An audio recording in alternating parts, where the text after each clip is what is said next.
নমস্কার বন্ধুরা, সন্ধ্যাবেলায় চা খেতে খেতে ভাবলাম কোথাও একটু বেরিয়ে আসি।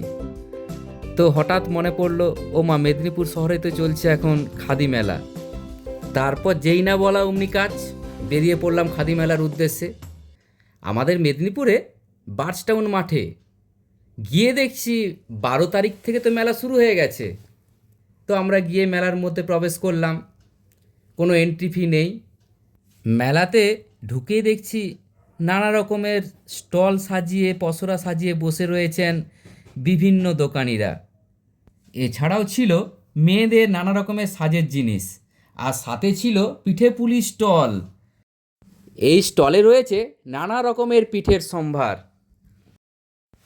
আর তারপরে গিয়ে দেখি মূল মঞ্চে চলছে নানা রকম সাংস্কৃতিক অনুষ্ঠান। এরপর আমরা 2 কাপ চা নিয়ে চললাম ফুল দোকানের দিকে। তারপর আমরা কয়েকটা ফুল নিলাম। আর আপনাদের জানিয়ে রাখি, এই মেলা চলবে আগামী 25শে জানুয়ারি পর্যন্ত। আপনারা কিন্তু অবশ্যই যাবেন। আশা করি এই মেলা আপনাদেরও ভালো লাগবে। একবার ঘুরে যাবেন। আমাদের এই ছোট্ট ভিডিও যদি ভালো লেগে থাকে, একটু লাইক, শেয়ার আর সাবস্ক্রাইব করতে ভুলবেন না। আমাদের সাথে থাকবেন, পাশে থাকবেন। ধন্যবাদ।